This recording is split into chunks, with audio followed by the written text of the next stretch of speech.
Good evening, everyone. Thank you so much for joining us on this episode of Centering Sisters, a video cast for Black women by Black women. I am Dr. Tiffany, and I am here as always with my awesome co-host, Dr. Carolyn Strong, and the Tamara Winfrey Harris. We are going to, for those of you who may be joining us for the first time, we're going to quickly tell you who we are. I am Dr. Tiffany. I call myself a Black psychologist for the culture because in the work that I do, I center the needs of Black folks. You can follow me on social media at Dr. Tiffany and, of course, at Centering Sisters. And now, Dr. Carolyn. Oh, I'm second. Okay, great. I'm Dr. Carolyn Strong. I'm an educator that focuses on bridging the discipline disparities of Black girls and focusing on culturally sensitive, relevant discipline and anti-racist education. So there you have it. And I am the Tamara Winfrey Harris. I'm a writer who specializes in the intersection of race and gender. I'm the author of 2 books, Dear Black Girl, Letters from Your Sisters on Stepping into Your Power, which came out in March of this year and features letters from both Dr. Strong and Dr. Dent, and The Sisters Are All Right, Changing the Broken Narrative of Black Women in America. The second edition came out this Tuesday. You can follow yesterday. Me yes. You can follow me on Twitter at What Tammy Said, TAMI. And wait, I got a banner for that. At Tamara Winfrey Harris. Wait, that's not it. I'll find it. So thank you all again for following us here on Centering Sisters. And as you know, in this work that we do, we center the needs of Black women and girls. And we do look at issues from the perspective of Black women, girls, and femmes. So we are going to get started with our first segment. Thank you, Marcy Thomas, for joining us. Make sure that you tag your friends, tell them to come on in and join us. We are following our chats on social media, and we will definitely shout you out. So our first segment is called You Tried It. And You Tried It is when there is something, and we all been there, where there is something out there, something someone says or does, and we was like, you really thought you was going to get this one off. And I know that we as Black women, we oftentimes say you tried it in our head, but on this show, we are actually putting it out there. And so let's look at let's see what's first. Oh, no. So this one is about, they say critical race theory in schools is a problem, but that ain't the problem. Teachers telling Black students they would have been their field slaves. Now that is something else. According to Blavity, a North Carolina teacher resigned from her school for what was told was racially insensitive comments during a school lesson. There was this conversation about Constitution, and she reminded the children that if it wasn't for the Constitution, they would be her slaves, her field slaves. So the principal, of course, puts out a memo saying they're going to take action. But then they also found out that went on to admit that a couple of the children in the classroom also, they said, used racially insensitive words that went without appropriate redirection, along with an inappropriate response from the educator. So some other kids were saying, okay, can I stop? Can I interject for just 2 seconds? Yeah. All I need is 2. So basically, that's a very erudite way of saying the teacher sat up there and let the kids call the kids niggas in class. Monkey. Okay. Monkey. Yes, there you go. Okay. I just wanted to put that out there because that was a lot of word vomit. Okay. So the teacher let them call another student, a Black student, a monkey, let a white student call a Black student a monkey. So the Black student puts out their own emotional and intellectual labor and kind of explains why this is a problem. The teacher turned around and said, it's okay. We're all a little bit racist. So the Black student said, all right, call the white student a cracker. And then the teacher threatened that child, the Black child, with disciplinary action. So of course, you know what the school is going to do. They asked the teacher to resign, but also to take cultural sensitivity training. And they would be also looking at proactive measures to assist in that. But they also found out that on social media, a group of Black girls gathered and attempted to teach why being called a monkey was considered racist. And then a teacher approached the girls telling them, it's okay, you're all my little monkeys. So again, Black kids trying to educate their folks and their educators. And the response has been, we're just going to keep saying this. So they're trying it at this lovely Winterville Charter Academy in North Carolina. They're trying it and trying it. They're trying. But it highlights to me a major problem. And you hear that a lot from kids here where I live. So I live in a suburb of Indianapolis that is predominantly white. And I hear kids in this school system talking about other black kids talking about white kids using racial slurs in front of teachers and teachers not saying anything. And I've come to the conclusion that ultimately they don't think it's a big deal. I mean, like, say what you want, and I think it's because, some of these teachers have people in their family who use that kind of language. They might use that kind of language. And if they're going to, send a kid to the dean's office or suspend a kid or expel a kid for racist behavior, then that's an indictment of them and some of the people they like and love as well. So they make sure to minimize it and let it go, and black kids suffer. I think my struggle is this tendency to suddenly the go-to is always, we need cultural sensitivity training. Like this belief that you don't know no better. You know better. You've just not been held accountable. And so I guess I get tired of this tendency to act like you have a level of ignorance that you should not have at this point. Yes, I'm actually going to listen to this. You're calling on me. That's so amazing. I'm surprised at myself. Why? What reason do they have to know better? And I think my thing is that this is the same narrative that's used with police officers. This is the same narrative that's used with teachers. Anytime someone gets caught up, there's enough lessons out there at this point that you should know that this is not something that you should be doing. So it's something that you know that you can get away with. I think that's the difference. And there you go. I'm like, they don't have a reason to do anything else. And I think it's this sensitivity training implies that you don't know that what you're saying is unacceptable, is wrong. You know it's wrong. You just don't, there's just no consequence to it. You are able to get it off. I don't believe that many of them think that it's okay. Like, wow, that no one's going to be offended. Their thing is, it doesn't really matter because I'm not going to be held accountable. So I get tired of the go-to is, oh, you just didn't know any better. Like, and see, I think to me that translates to, it's not going to hurt anyone that matters. Right.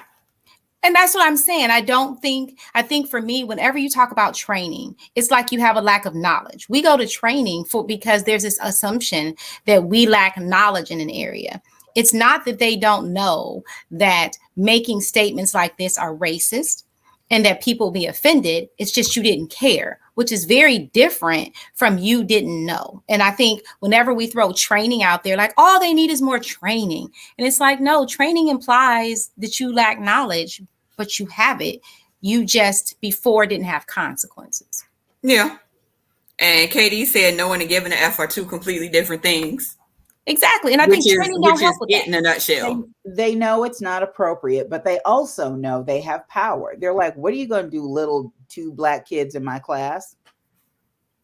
And the fact that you said that you let the one kid make a racist statement to the black kid and your response was, oh, everybody. And so when the black kid says, okay, cracker, then it became time for the disciplinary action. Absolutely. Absolutely. What else did we try? Okay. So this one says holding historical figures to modern standards of morality is a method of anti-historical political control, much like the pseudo-history I grew up being taught in the Soviet Union. So this whole idea of people were talking about that it's this change, that these things were acceptable before. We just have this changing standard of morality, and that's why this stuff is a mess now. Like it wasn't a mess before. I'm pretty sure the enslaved people knew that being enslaved was wrong at the time. There were white people who spoke out against slavery at the time. There were white people and black people who have spoken out against almost any injustice that has been done to Black people and women and Native people. And there have always been people who have known that, some of the things that have happened in our history are morally wrong. And most of those people were probably suffering from female hysteria. So just simmer down. And one of the clues that a lot of people knew some of that stuff was wrong is that laws and systems were created so some of that stuff didn't happen to white people, to good white people. Otherwise, and I think for me it goes along with this same thing of, now you're saying, well, it wasn't wrong before. Y'all just have to redefine what wrong was. And so we can't be held accountable for that, because that was totally acceptable then. It was like, no, it was never acceptable. There was just a level of power that you were able to have to make things seem okay, to allow for stuff to happen. And so I think that that's the thing for me, is even as people are constantly, I know in these school districts going into, we don't want to, you're teaching critical race theory to elementary school kids, which is not happening. Part of it is the reason why we are saying we need to have more authentic conversations about our history and really dissect it, is because then teachers around here saying it's okay to call students little monkeys, maybe that whole conversation will be had. But these are going to be the same people who are teaching it. And that also is kind of scary. I don't know that that's going to happen until there's a true level of accountability. Like I don't know that we're there yet. I mean, we're removing what is her name? Ruby Bridges' book from schools because there's no redemption at the end. Right. Even though this is a true story that actually happened. And as I've said many times before, Ruby Bridges is barely eligible for Social Security because she's not that old, because this wasn't that long ago. And there's no redemption at the end. And it's like, yeah, that's actually the point. There was no redemption. We're still waiting for it. So if you believe that stories must end in redemption, then where's that? I want to give a shout out to, of course, Katie, who's making some interesting comments. Angie from Dayton, Janae, I hope I'm pronouncing it, or Janae, Jamila, LaShondia. Thank y'all for making comments and shouting us out. Please make sure, as always, this is Centering Sisters, a video cast for Black women by Black women. Please make sure to tag your friends in, comment, because we definitely want to hear from all of you.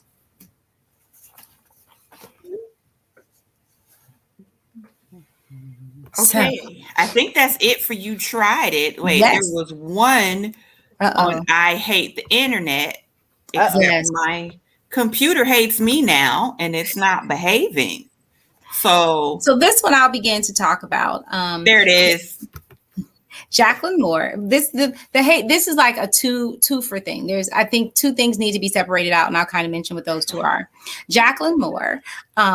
We found out that Jacqueline Moore is one of the showrunners for Dear White People, which is a show about Black people and from the lens of Black people, Black experiences. So after she made a tweet in a Variety interview saying she would no longer work with Netflix over comments, understandably so, making negative comments about the trans community that Dave Chappelle did on his Netflix special. So the show began to receive backlash on Twitter, criticizing her for calling her out for what they perceived as hypocrisy, in part because she's white. She executive produced this series about Black people, and many detractors appeared to ignore her comments about battling transphobia, which again also are very valid comments, and instead focused on the racial component. And so people talked about, you're telling me a white woman is a showrunner for Dear White People, a show about the struggles that Black Americans face. So there's like these twofold things. One, definitely understandably calling out of the transphobia by Dave Chappelle needed to happen, is happening. The piece that people are struggling with is this tendency to allegedly be presenting the Black experience, but it's not being presented by us. Well, I will say this. I haven't seen Dave Chappelle's special yet. I've seen some of the things, and anytime there's any type of controversy, there's a whole bunch of think pieces written. I haven't had a chance to really look at them. Mhm. So I can't comment on that part, but I will say that with the massive amount of Black content creators that are out there, the fact that Dear White People doesn't have one, when it was probably one of the seminal works to tell the Black experience at a PWI. So for it to then be replicated into a series, and for that series not to have a Black showrunner, I don't understand. Make it make sense to me, please. I want to know what the rest of the team looks like. Is she one, is there one white showrunner? And, a lot of who's in the writer's room, who are in other places of leadership. Doesn't so much bother me that there's one white showrunner, and Dave Chappelle's special was hot garbage. and Thank you for that. I was wondering. Erase the existence of Black LGBTQ people. So, I think I will reserve my judgment on this case of Dear White People, because I don't know what all of the leadership on that show and what the writer's room and all of that looks like. Doesn't bother me that there is one white person on the show. I want to know a little more about how it's led. I do agree that Dave Chappelle is egregious and a habitual line stepper. And I think the thing is, I agree. I would like to see who the writers are. I also would like to see how much autonomy the writers have. Because one of my struggles too is that you could have a room full of Black folks, and we know as Black women being in spaces, there could be a whole bunch of us, usually not, because they really only will allow one of us. But even if it's us there, are we being listened to? Do we have the final say?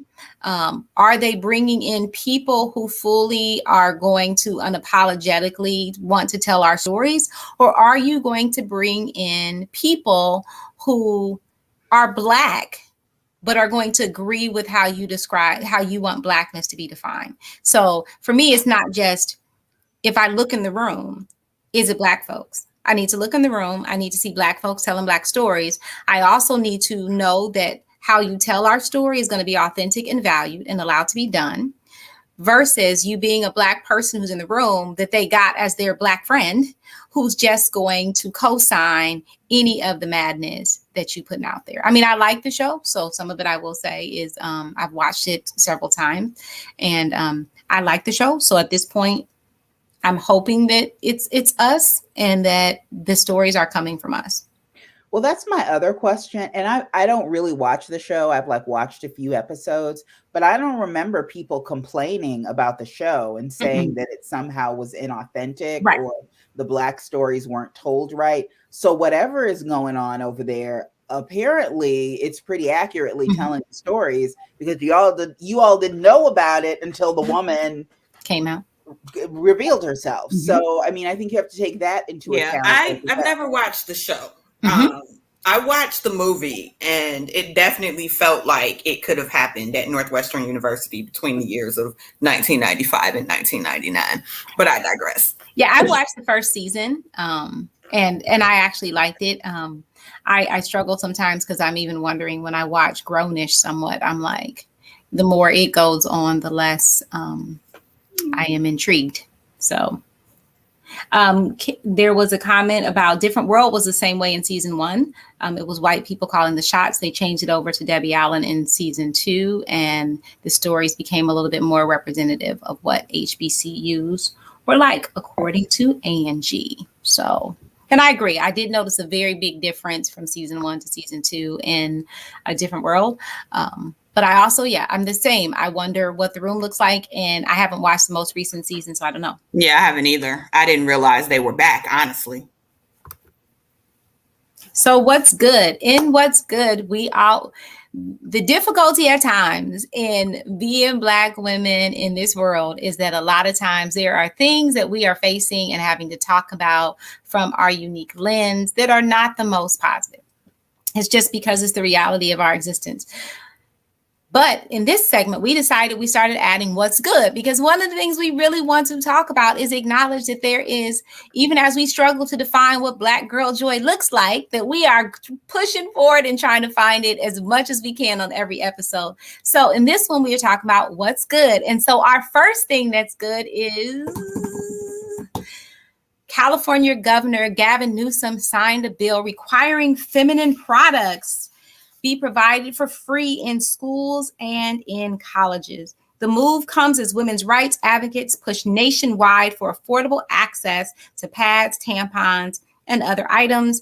The latest effort builds on a 2017 law requiring low-income schools in disadvantaged areas to provide students with free menstrual products. So in California, public schools and colleges, their restrooms are going to have free menstrual products for those who need them.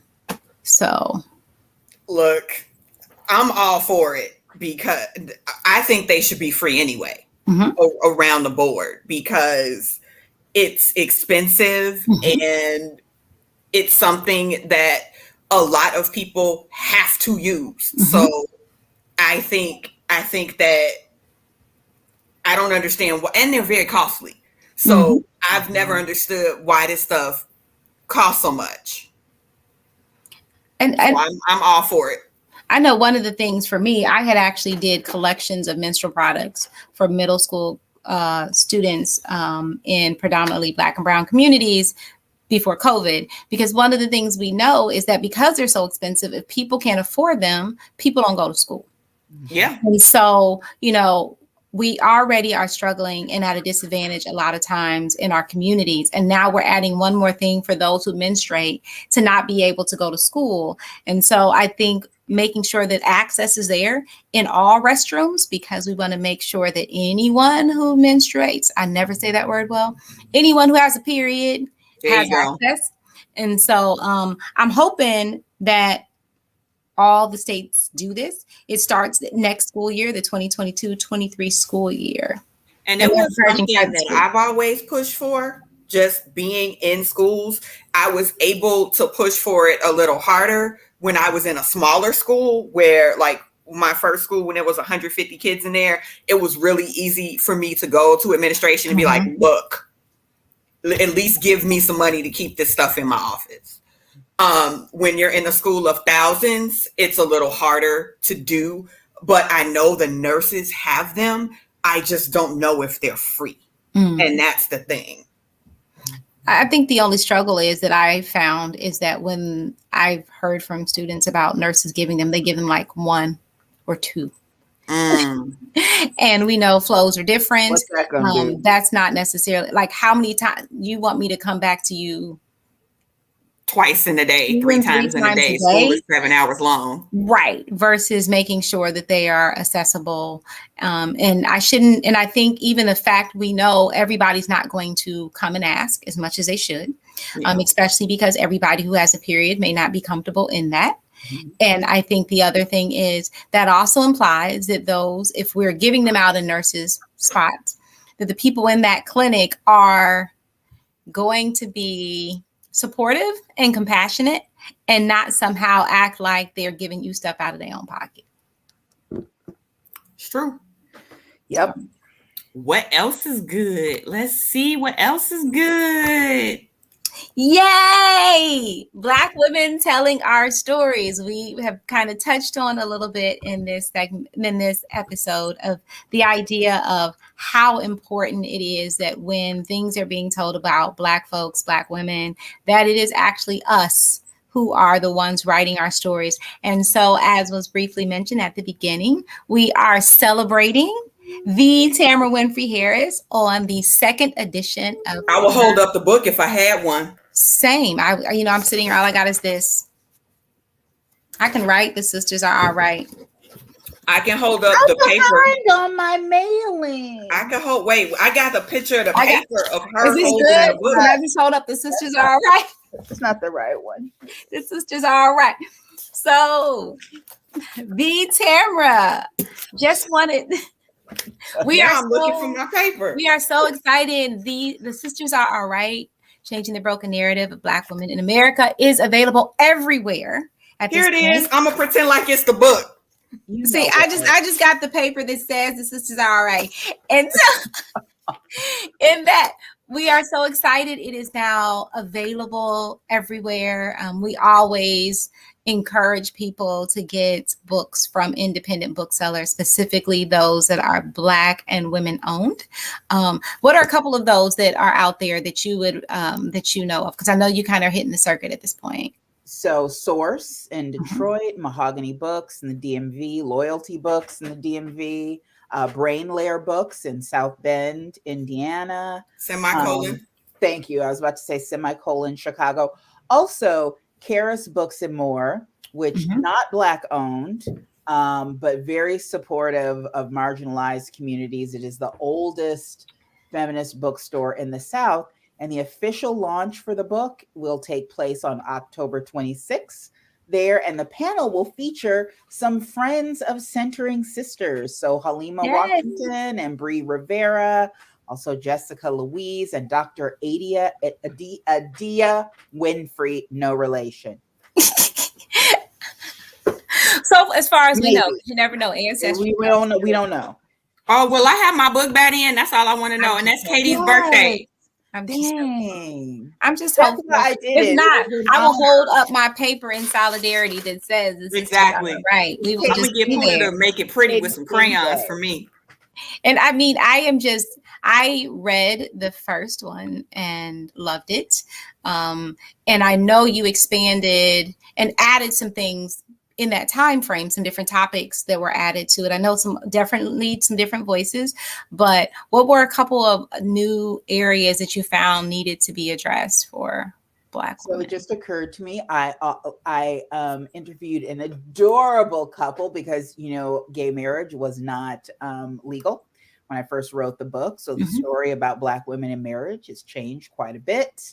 I added something about infant and maternal mortality, about Black fishing and sort of the rise of the Black beauty aesthetic, even though it's still not okay when those features are on us. And I added a whole chapter on Black women in power. So all the stuff we're doing in activism and politics, and yet still folks aren't coming to help us as usual. So we, of course, are going to be posting. Oh, yeah, love it.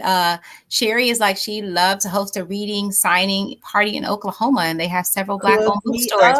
Sherry. Absolutely. Please connect. We want that to happen. For those of you who are out there, if you have a Black-owned bookstore in your area, go out and tell them, you know what, we need you to have a reading and signing as well in your city. Because again, if we are telling our stories, and when we're telling our stories, we need those to be successful. Absolutely. So people understand that it's very important that we're the ones saying it, because we know we can say it all day long. But if people look at numbers, people look at buzz. And so we need to make sure that we are getting out there and letting it be known that everybody besides me and Dr. Carolyn Strong have books. Wait, Dan, you didn't get to. I'm sorry. Paper? Hold on, you got your book. So we got my paper. Hold on. I'm gonna pretend that this building reading and phonics, and I'm gonna just do that. Hey, PJ, thank you so much for joining us. Hey, Veda. So again, it is beyond good to celebrate you, the Tamara Winfrey Harris, and this wonderful work. Ooh, now folks are asking about Cleveland. Look, I will come to Cleveland. Oh. Look, I'll do virtual. I'll hop in the car. You're always welcome. I got spots for you. Ain't nobody trying to virtually see you, Otis. We're gonna make it happen. We're gonna make it happen. And so, yeah, we just want to make sure, and it's so good to be able to celebrate this work and to celebrate the Tamara Winfrey Harris for continuing to make sure that our voices are heard. So thank you. Dr. Carolyn Strong, love you anyway.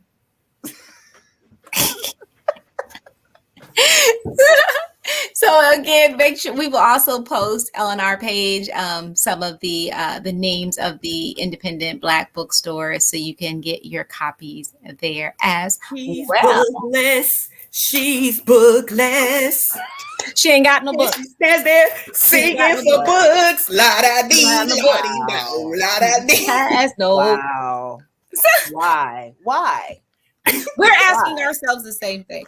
So Why ain't I got no book? I don't know, Tammy. we've been asking ourselves that since yesterday. Wow. So on this next segment, it's called Centering Sisters, because we try to dive in more to a topic in a way that really looks at it from how it impacts Black women, girls, and femmes. So today we are talking about our return to spirituality. A few months ago, again, it could have been a year ago because COVID, we had actually talked to Black women who were serving in ministry in the Christian faith. And so we also recognize that Christianity is not the only faith that Black women, girls, and femmes adhere to. On our Facebook page, you'll see we have had some articles recently where we're talking about this return to African traditional religions. And so we are so excited to have this discussion today about that return.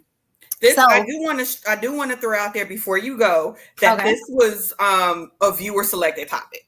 When we put it out there and we said, okay, what is it that you want to see? This was literally at the top of the list. So that lets you know that, viewers, we really want to hear from you. If there are things that we have not touched on or you want us to talk about more, please let us know. You can email us at centeringsisters@gmail.com. You can DM us. You can post it on our page. Whatever feels safest and most comfortable for you, just let us know, because we really want to make sure that we talk about what matters to you, because too often people do not. So our first guest is Diana Oshun-Tolewa Janae. She is a community-appointed Hoodoo Mama, to which the Hoodoo community gave her the name Mama Yana. Diana is an Apedubi of Ifa, initiated into the Orisha priesthood of Oshun, and scratched into Palo. Her areas of previous formal studies included cultural anthropology, and her hobbies include genealogy and genetics. Welcome, Mama Yana, also known as Diana Oshun-Tolewa Janae. Thank you for joining us. Woo! Hey. Okay. And our other guest is Mambo J. Marie. She's a Chicago native whose roots run deep in the Louisiana voodoo tradition. She considers it a calling, honor, and privilege to continue the work of her ancestors and use her gifts in service of others. This Louisiana voodoo Mambo is both a birth and death doula. Mambo J. Marie is also accredited by the American Association of Psychics and Healers. And to find out more, please visit her at pearlsandgunpowder.com. Welcome. We are so excited to have you. Both of you, thank you for joining us. And thank you, all of our viewers, for joining us and tagging people in, because this is an important and necessary conversation. We are getting lots of hearts and love for y'all. So that is awesome as well. Oh, wow. Don't make me blush.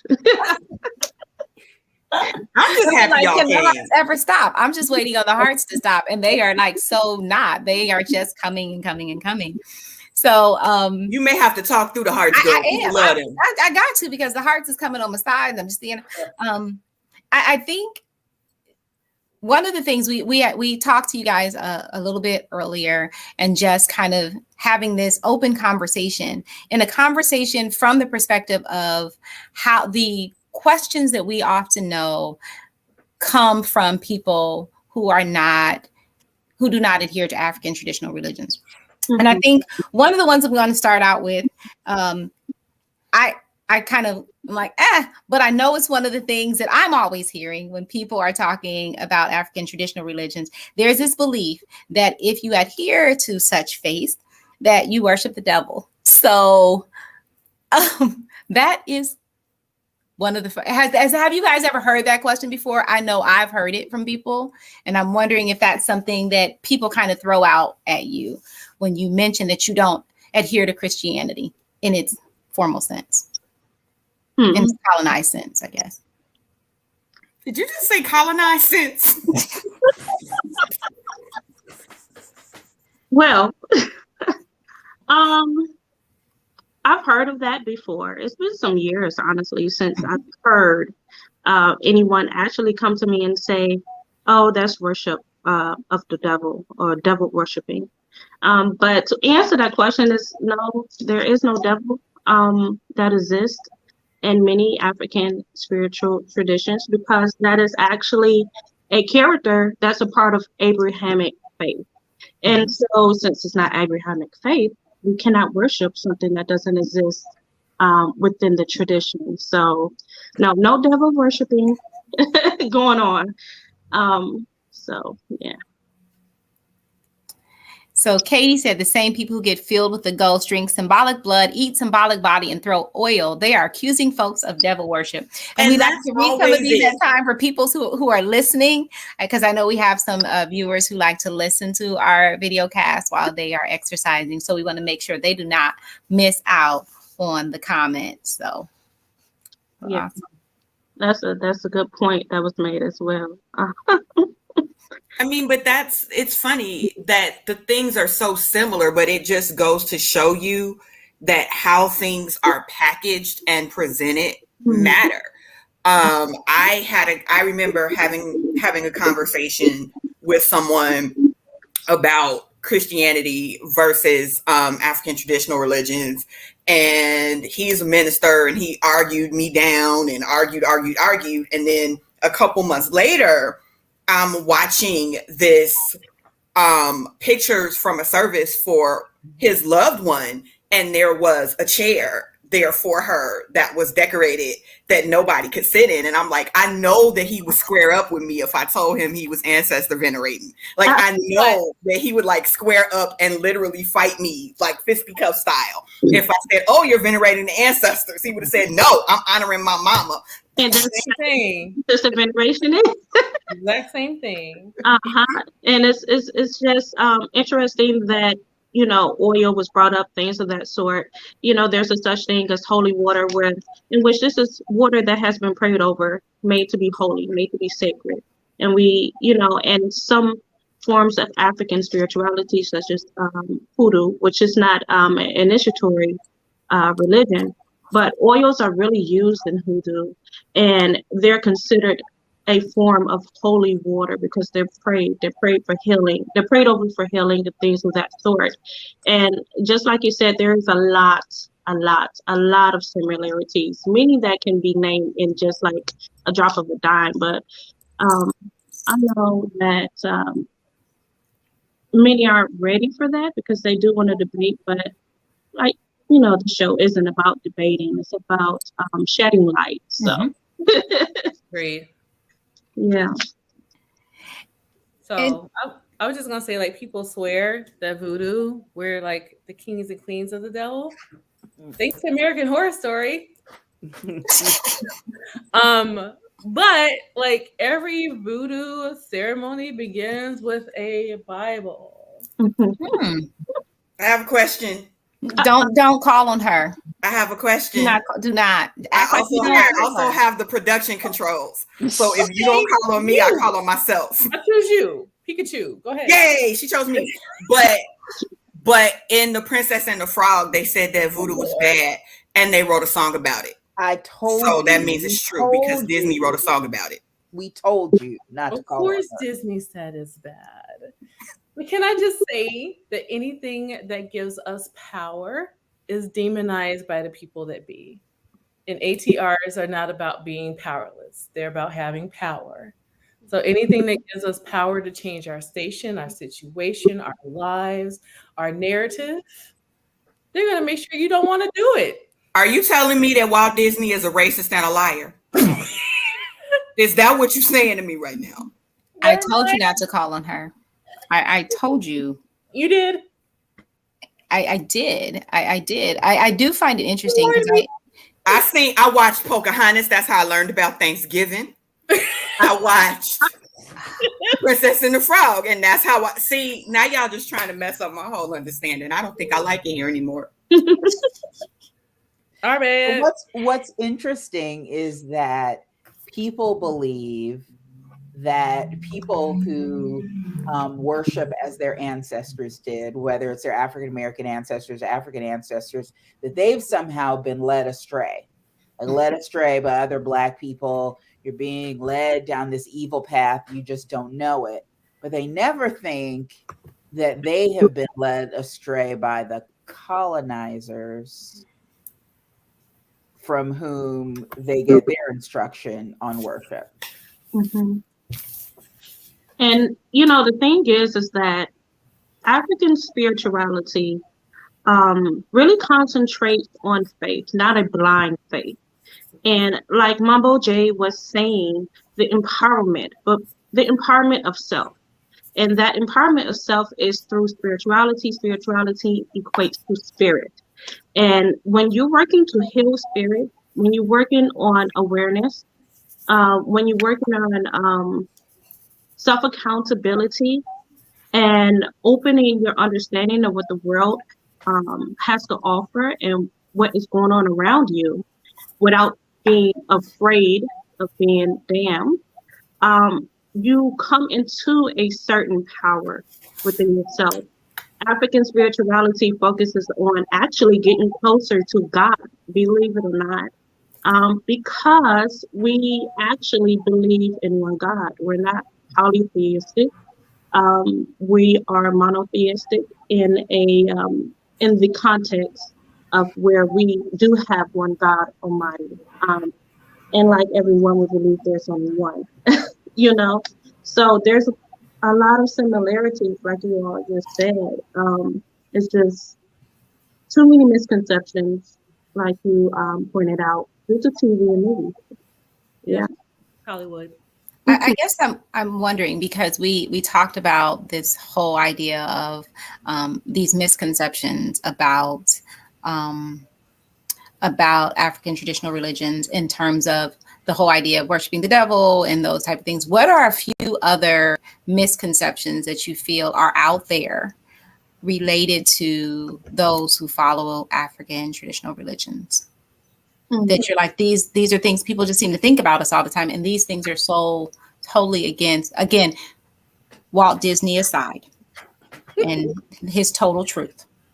It's total truth. Infallible truth. Right. Well, sorry.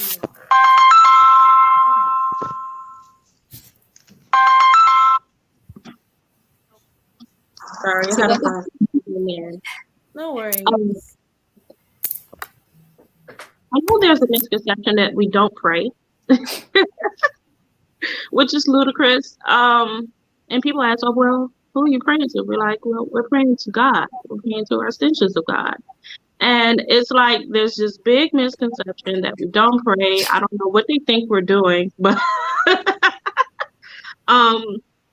yeah.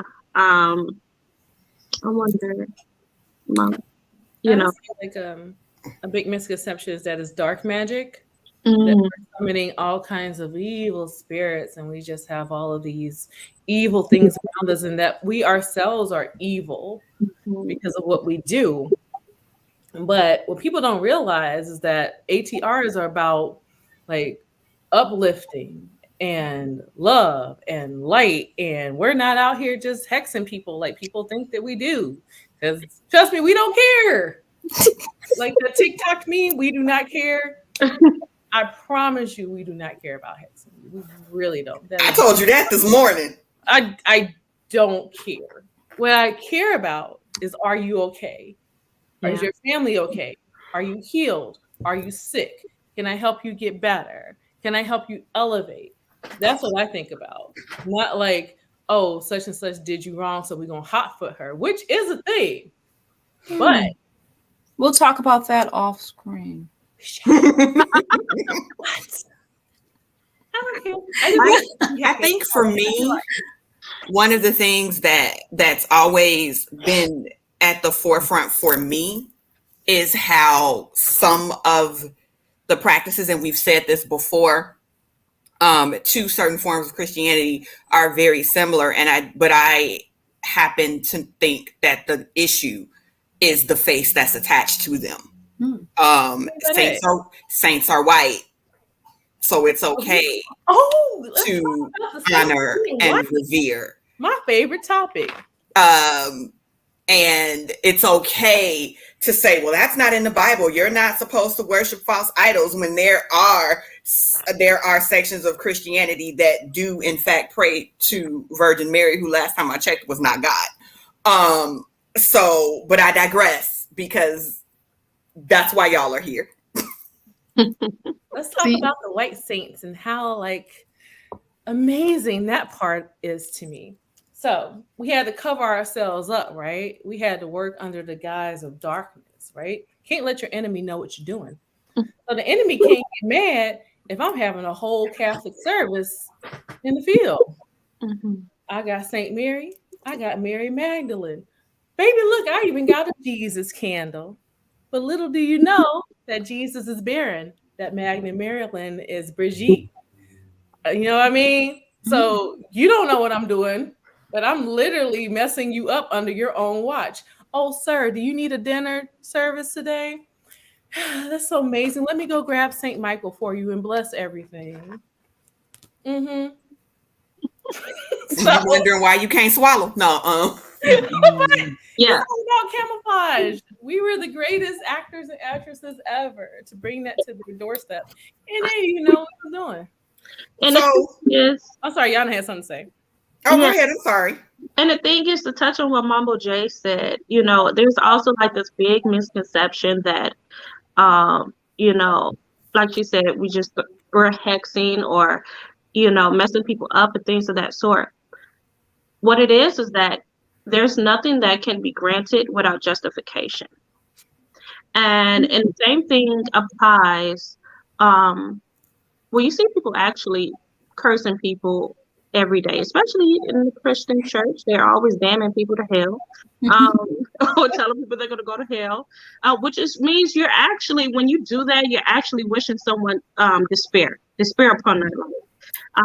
Eternal despair. Yes, and the thing is that the same aspect kind of applies when people actually throw hexes at someone.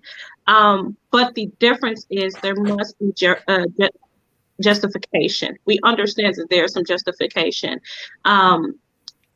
If you have done something truly wrong, or you are not adhering to the laws that are unholy, and those laws that are holy actually applies to everyone, even in African spirituality, you're going to get hit. You're going to get hit. So you have to, it makes you go within yourself and say, man, what happened? What did I do? And that's exactly what, kind of like what the enslaved people were doing. They were kind of like fighting back. It was more so like defense work, defense. And so, hey, you have to do what you have to do. And you're asking for your Lord, and you're asking for the Lord to protect you. You think you won't do any workings in regards to that? Absolutely. And they talk about it all throughout the Bible. Protect me against my enemies, all throughout the Bible. And it's some very powerful verses in there. Heavy verses in the Bible that they literally mentioned casting your enemies to the pits of hell. I was gonna say casting them out. Throw the whole master out. But if you don't have any enemies and you're just making them up in your head, then of course it most likely won't work. But if you really do have enemies, they better, watch out and, be careful. Now, I do have a question. Jay, we talked about this at length. I know that for you, a lot of the media coverage of ATR says that there is this sudden return to ATR. And as we're like, we looked up and all of a sudden everybody is claiming an Orisha and running around practicing ATR. And I know that verbiage is a problem for you. I know that the all of a sudden is a problem for you. And I told you when we talked that I will hold space for you to talk about that. So there you go. You made them mad. But how about though? I was yesterday years old when I found out that my grandfather's church was originally Tajik. Y'all, I meant to tell you that. But I'm just like, Granddad, you weren't slick. But anyways, I bring that up to say that we have been doing this for literally centuries. We have been doing this as long as our church mothers have been smelling like white diamonds. We just didn't know what they were doing. Absolutely. Yeah.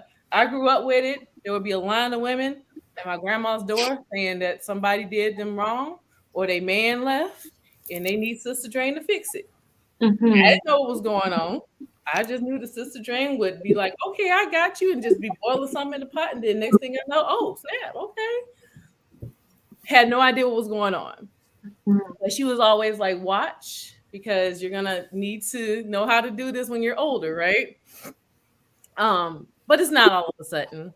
It was just not completely socially acceptable to know that you were working roots. And I would say that changed around the 60s till now. But prior to the 60s, it was totally known around the community that Sister such and such did roots. And Sister such and such, you can go to her house and get prayed all over. Somebody's sick, go get them healed. Somebody got mental illness, they're wrong in the head, go to her house, she gonna fix them. And it was a respect thing then. Like you were super respected in the community if you provided those services.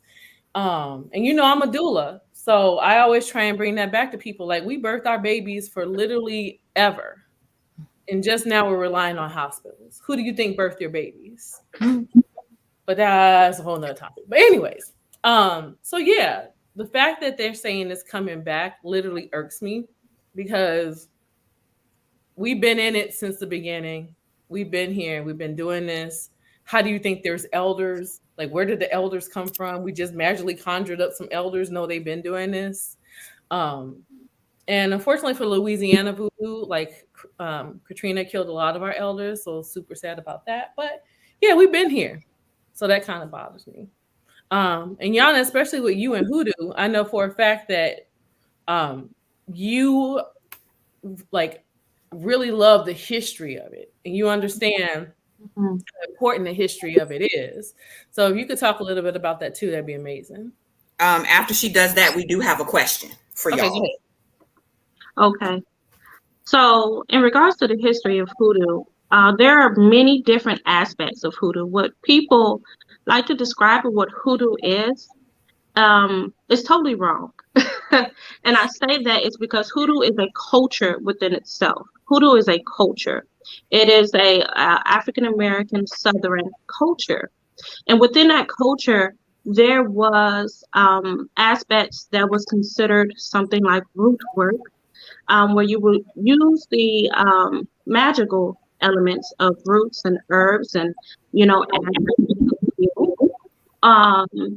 there were medicinal healers who were the root doctors that also use the magical elements of roots and herbs and animals to heal, but also they would do other things to heal a person. Hoodoo existed and still exists in the Black church, and hence my church hat, and also it's kind of serving as a veil. But it exists in the Black church, with praise songs, with being ruled by spirit or allowing spirit to come over you. Absolutely. With fasting, because also ATR, we do fast. even to the point where you're praying over your food, and when when you pray over your food, you're thanking animals for their sacrifice and the things that for the nourishment of your body. So, and also up until recently, like Mambo J said, a lot of elements of hoodoo was still in the Black church, having mojo bats, or what they would say, luck balls, or things of that sort. People actually carried those talismans with them everywhere they go, everywhere they went. I want to say up until like almost 1970, where around there. almost like 1970. And so believing in doing things to better your condition in life is very, very, very common. And then, things changed, but there were a lot of elders, like Mama they said, that still remained. And a lot of the history remained in blues. I come from a line of Delta blues singers, and they sing about hoodoo a lot. And I mean, they tell a lot of stories of the South, because that's the culture. That is the culture of the South. Yep. It's just that a lot of people just didn't realize what they were doing, because we were taught to hide things. Yep. So no one had to know exactly what you was doing. You know what I'm saying? You had to be able to work in front of someone, and they wouldn't even know what they were doing. Practicing superstitions, and to this day, eating black-eyed peas and greens on New Year's Day and things of that sort, quote-unquote superstitions that we call now, because we don't respect it as much anymore. But we have grown up with these superstitions. Absolutely. All of us. And I always say that every person that is African American was born in hoodoo. I don't care what you think, and I don't care what you say. Yes, you were. You know more than you think. Speaking of which, God, remember. Saul stole our floor washes. I think it's interesting, and I know I think Carolyn or Tammy's going to read the question, so just in case people are just listening. But I think it is interesting that there's a lot of things that we do that no one knows why we do them. We just do them. Whether it's black-eyed peas on New Year's Eve, man walk through your door first, and New Year, like there's these things that we just do. And we're like, well, you just do them because that's what Black folks do. And it's interesting to hear that, we pass those things down, even though the reason why we do them either is chosen not to be passed down, or at some point in time, we forgot the reason. And I know that there's a question that came up in the chat, and I don't know.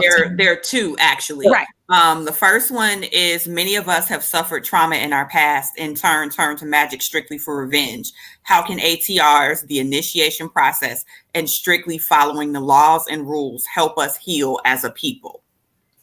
That's loaded AF. Y'all, you want to take that first, or me? I mean, I could bite off of it. All right, go ahead, sis. I'll go after you. Okay. And so when it comes, it's interesting that they mention ATR laws and healing, because that's exactly what our laws are designed to do. We are taught that we have to have patience. We are taught that we have to have good character. We have to have gentle character and things of that sort. Those things that we are told that we need to do within helps us look within ourselves.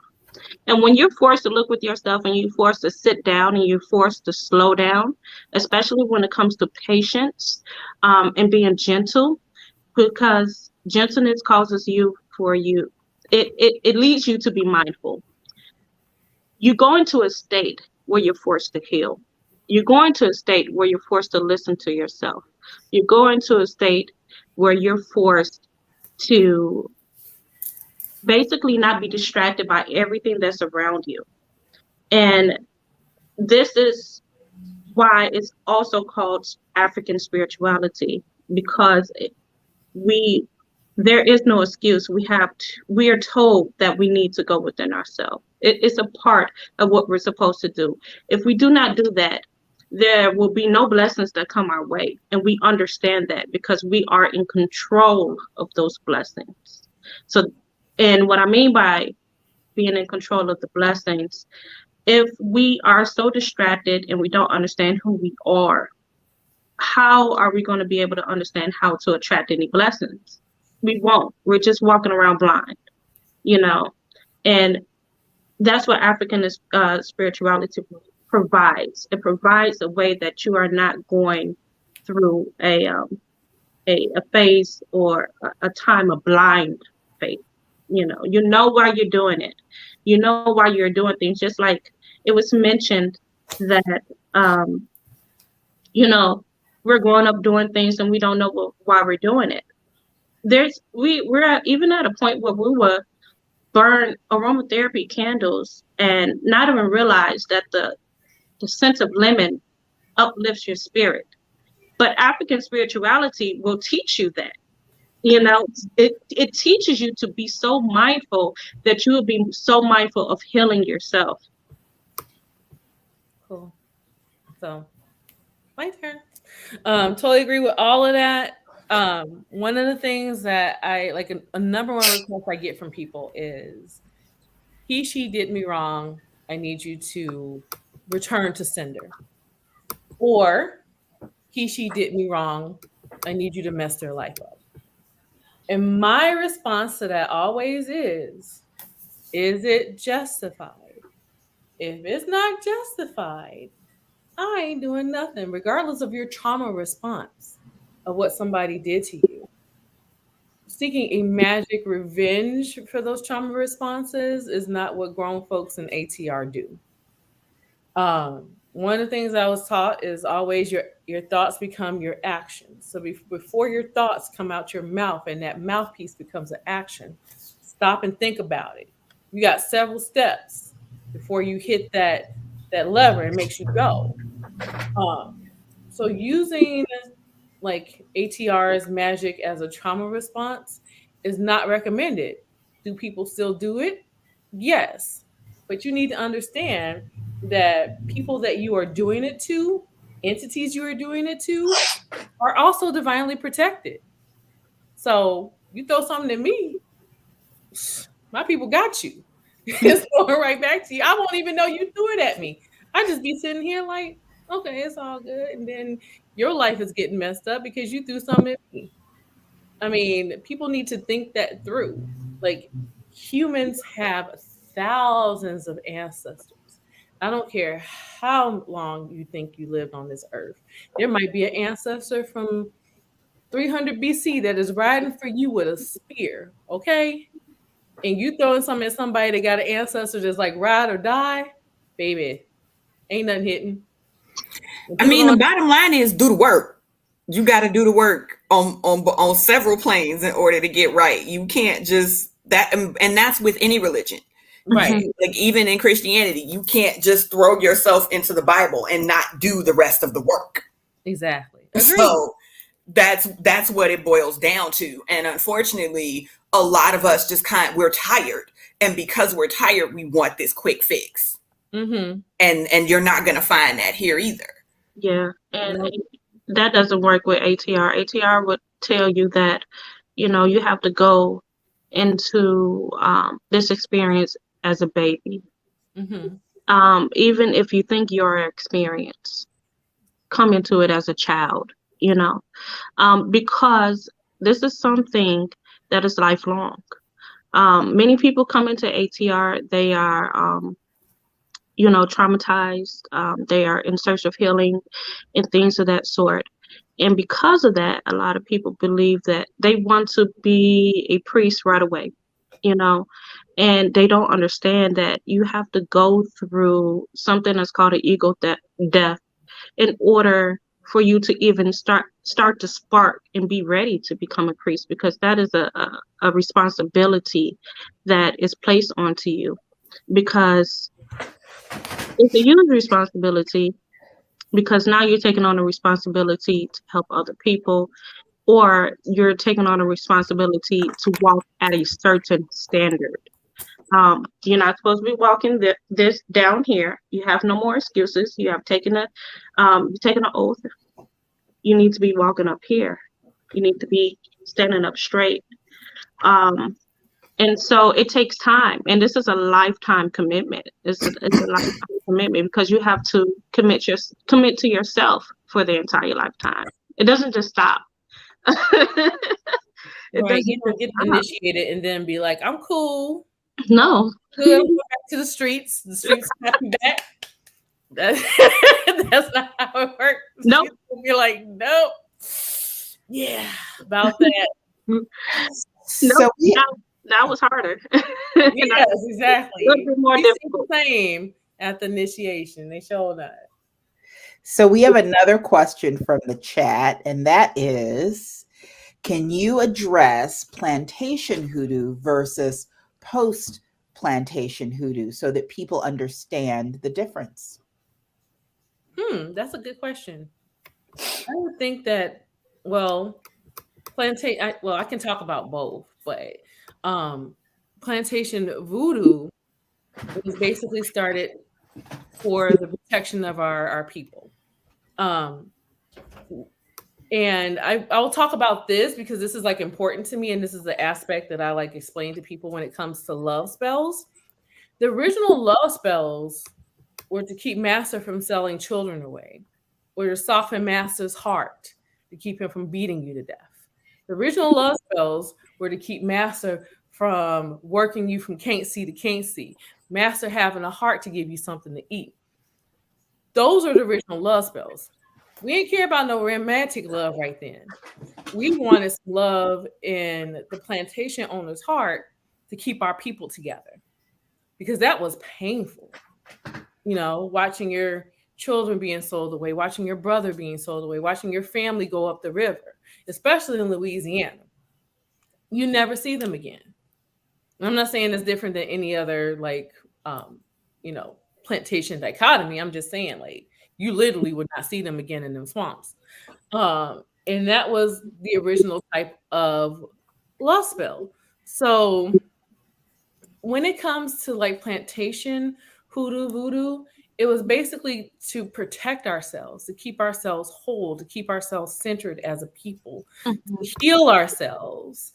And once it got off of the plantation, for years, it was still the same, right? We still had to deal with sharecropping. We still had to deal with being lynched. We still had to deal with being left behind during the Depression because we didn't have enough food. No, Twyla, they were not to get your baby daddy to leave his new girlfriend. They were not. That was not our purpose. I swear to you.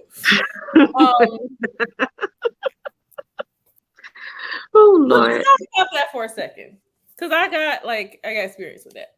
So post plantation, right? Like, let's go on to like stories that I heard about my grandmother. Your man was gonna leave you. This was 1960s. Your man was your bread and your butter, right? He's sitting up with Sister Mary Sue Ellen over here, but you got 3 kids and your bills ain't being paid. You need him to bring his butt home. That is a justified love spell. You got 3 kids by Mr. Such and Such, but he over here doing whatever. Okay, how you gonna pay the bills? All right, I need him to come home. Say less, sis. Say less. However, we are now in the 2020s, and people are looking at it in a different way than that. Like you said, my baby daddy got 2 other baby mamas, and I need him to leave them both. I personally say the ancestors will look at that as like, okay, who's justified in this situation, and what kind of work do I really need to do? But whether it be pre-plantation, in the plantation, post-plantation, everything has to be justified. But I just want to talk about love spells for a second, because people need to understand they're originally for, and it wasn't for cuffing season. Well, Twyla says she done now since it wasn't for cuffing season. We were not trying to cuff Master. Please believe me. We weren't trying to cuff him. Someone wanted to make sure that we clarify, because we've talked about return to African traditional religions, and we've kind of been just saying African traditional religions. We've been saying ATR. What does that truly stand for? Like, which religions and faiths are we talking about in general, usually? Go, Yana. Okay. Well, well, the African traditional religions falls under the umbrella. There are different types. I want to say that. There are spiritualism types such as hoodoo, which is not initiatory, and then you have the initiatory types, which will fall under, Ifa, Risha, Voodoo, Palo, you know. And there are a lot of people that are looking to those traditions. I believe more so because they're looking for a missing part of themselves. Embracing ancestry. I hear a lot of people, they're saying, hey, I'm trying to figure out where my people come from, so I can understand, or I want to know what ATR to join. When people tell me that, I always say, especially if you're from these shores over here, I'm like, you look, that's not how it works. Divination is done. And also you have to understand, not only because divination is done so that it's the understanding that this is what you need to do for the better good of yourself, to help heal yourself so that you're going to be in alignment to your destiny. So it's a choice on yours, but then it's really not. And then in addition to that, people have to also understand that we come from an admixture, not just, one tribe, not of, one people. And so when they're trying to make that decision based off of genetics, I tell them to look a little bit deeper within themselves and ask them what they really are looking for as far as African traditional religion and why they want to get into African traditional religion. If your intentions to join any type of ATR is so that you can become a priest or a priestess or mambo, things of that sort, that's not good intentions, because ATR will break you down to lift you up if you're not elevating, so that you can be in the right direction and, for the betterment of your life. Because when you pass on, you're going to leave a legacy. And the goal is for your legacy to be held in upstanding character, the people that come after you to be okay, more than okay. So you have to live your best life. But Yana, I watched Beyonce and she said I'm a child of Ashun. I don't need No, she said she was a child of Oshun, and her daughter was a child of Yemaya. And I saw Papa Lake, but he got top hat. So do I need divination? I mean, absolutely. I already know. You got to divine on that. There's just this misconception. A lot of people, they start to read things that is trending on the internet. They're unaware of all these different spirits that can be around, and they will automatically, for example, correlate a top hat in a man with a cigar as Papa Legba. And it's like, you really don't know who that is. That could be Tony from down the street. You don't know. Exactly. I was gonna say Mr. Peanut, but hey, be Mr. Peanut, but the romanticizing of it all is what pulls a lot of people in. But when they really get into it, they realize this is no joke. This is not hocus pocus. This is not something that you're commanding spirits to do as you say. Actually, it doesn't work that way at all. You do not control spirits. That's how you mess your life up, thinking you're controlling the spirits. No. So, I was just going to ask. So you're explaining kind of what ATRs are, but I wonder, someone is asking, are there spiritual principles that kind of all ATRs have in common? Are there like some common spiritual principles that kind of stretch over all of the ATRs? I don't know of any ATRs that don't have you should be worshiping God first. Mm-hmm. I don't know any ATRs that don't say that you have to uphold a good character. I don't know any ATRs that don't say you should be kind to your fellow man. I don't know any ATRs that don't have those principles. If anybody does, please let me know.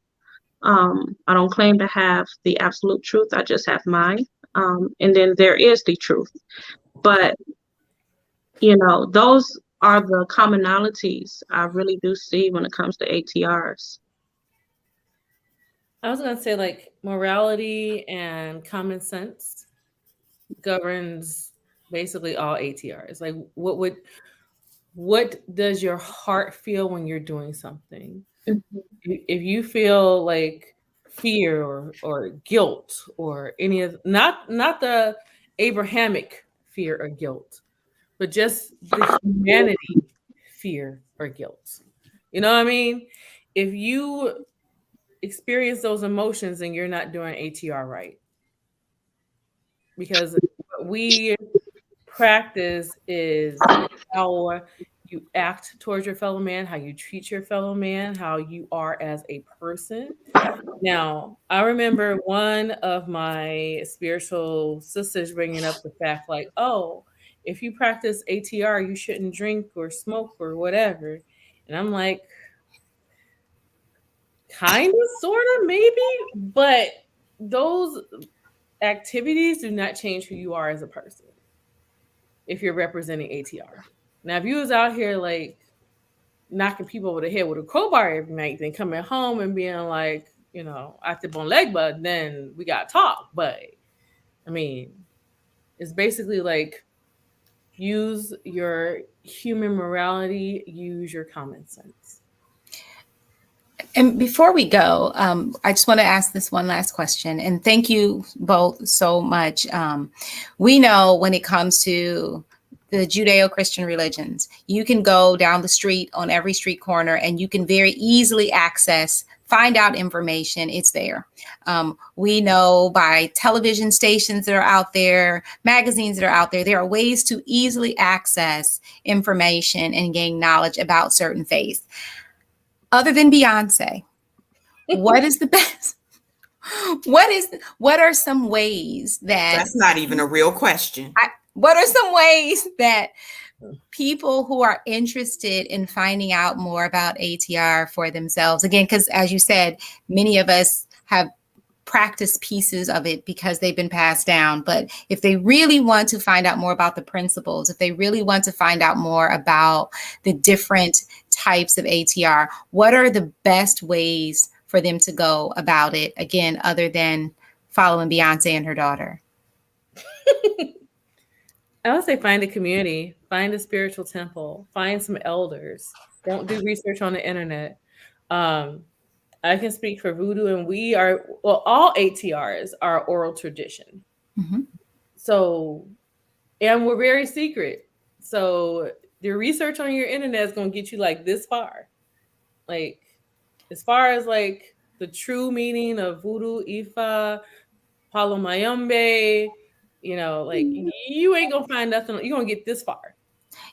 And I guess that's my question, because again, other religions aren't secretive. It's very easy to just, again, go on the street corner and find someone. So, when you're saying find a community, what's the best way to begin that journey of actually identifying communities that are not necessarily, again, I can drive down the street and in 5 minutes, I can see 7 different churches.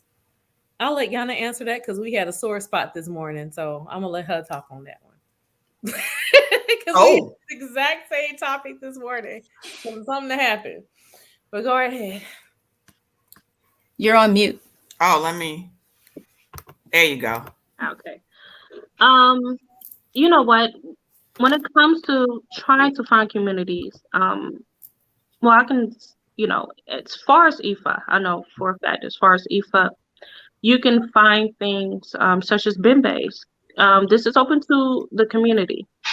Now, as far as understanding ATR, it's the same thing with Christianity. you won't fully understand ATR unless you're in it, you know. And it's the same thing when it comes to, the Christian church. You can view things from the inside and you think you know, but unless you're actually in that church, you really don't know anything.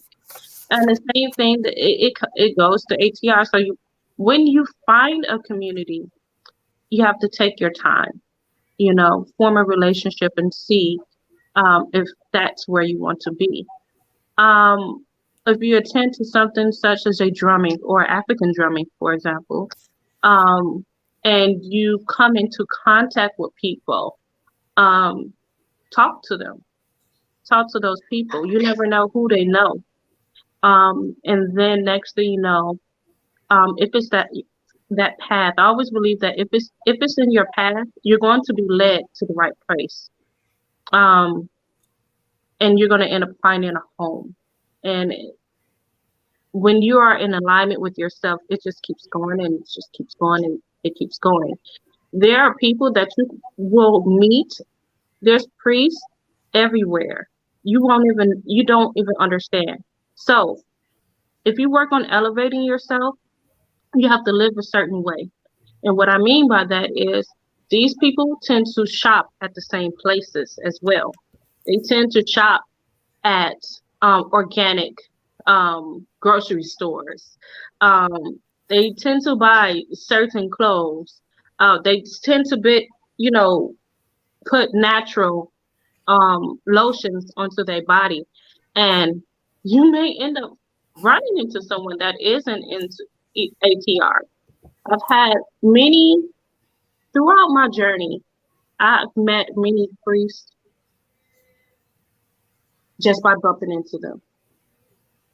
I was gonna say it's hilarious. You find your people because I could be at Pete's buying a bottle of rum and a bottle of hot and a bag of hot peppers, and somebody be like, "You too, you too, baby. I see you." Yeah.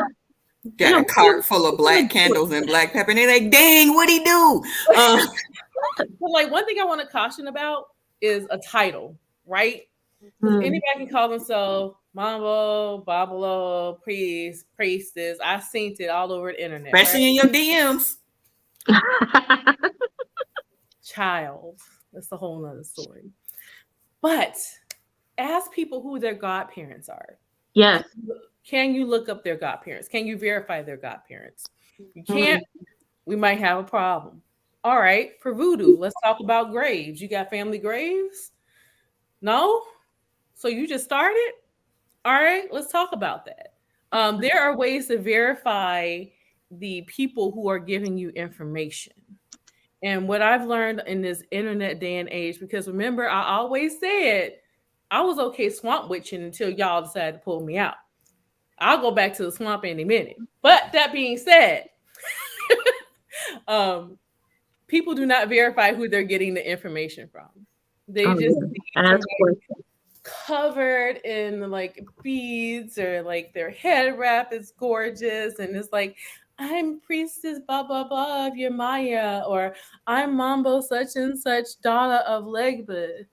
First of all, you never say who have your head in voodoo. So if somebody tells you who has their head, they're lying automatically. But yeah, just have discernment, people. Don't run after every priest or priestess or Mambo or Hogan who call themselves that title. That title is anointed to you by the community. Yana is called Mama Yana because the community says she's called Mama Yana, not because Yana woke up one day and was like, I think I'm Mama Yana. Y'all leave Miss Van Zant out of this. Okay. Like, period, boo. That's my name. That's who I am. Like, I didn't wake up one day and be like Mambo. Y'all know I didn't want to be Mambo. Like, I fought. I was like. And you lost. I lost. Like, don't call me that. I'm just me. But no, the community's like, you are Mambo. You have the knowledge. You have the presence. So just be cognizant, y'all. Like, everybody out here in these internet streets ain't real. And everybody in these internet streets ain't for you. They're for that dollar. Yeah. Gala. They're not here to teach you knowledge. Because I can't let my godchildren get initiated and be like thoughts and prayers. Like, I'm responsible for them for the rest of my life. You know what I mean? So I can't be like, oh, that's great. You guys graduated. Fly the coop now. Good luck with all of that. Like, no, that's not how it works. And I just want to thank you both, because I think there's a couple things to kind of point out. Just the idea of discernment, which we all need to have. Also needing to go on your journey and find which route works for you and that is meant for you. Because if it's for you, you will find it. But absolutely seeking information so you know where you're supposed to be and not listening to everybody. We are grateful that we have real ones here with us. So we are grateful for Deanna Oshun Tolewa, Janae, also known as Mama Yana, and Mambo J. Marie, who have joined us this evening on this episode of Centering Sisters to do our first conversation. We're going to put that out there because that's been in our chat all evening about this cannot be it on our first conversation about African traditional religions. So we want to thank you both for being here. We're going to mention one more thing. We're going to do one more segment, but we want you both to stay here. If there are ways in which you want people to find you, we will let you think and ponder that before we kind of just throw it out there. We also have the ability to post it on our page if there are locations, sites that you're recommending that people go on. So this last segment is Sis, We See You. One of the things we like to do is we like to focus on Black women who are doing things in their community, because oftentimes we are just doing the work and nobody's talking about it. As we know, this is Breast Cancer Awareness Month. So we are seeing Dawn Parham Floyd. She is a cancer survivor and founder of My Sister's Pink Journey. She was diagnosed with breast cancer at the age of 40 in 2015. So in 2017, she founded My Sister's Pink Journey, located in Detroit, Michigan. Its mission is to provide awareness, encouragement, and financial support to women diagnosed with breast cancer and who are currently receiving treatment. The philosophy of My Sister's Pink Journey is that patients should focus their energy on healing and not financial difficulties. We are out here all the time supporting the Susan G. Komen Foundation when we have Black women who are also out here, who are on the ground trying to also support us. So Dawn Parham Floyd of Detroit, Michigan, the founder of My Sister's Pink Journey and a cancer survivor, we see you, we are grateful for you, and we know that the women in Detroit who you have been helping on their healing journey are as well. So that is Sis, We See You. This has been an amazing conversation. We are grateful for all of you who have been in the chat. Please share this post. Please share this video with all that you know. You can subscribe to our YouTube channel as well, which is also easy, at Centering Sisters. You can follow us on Twitter at Centering Sis, and of course, here on our Facebook page at Centering Sisters.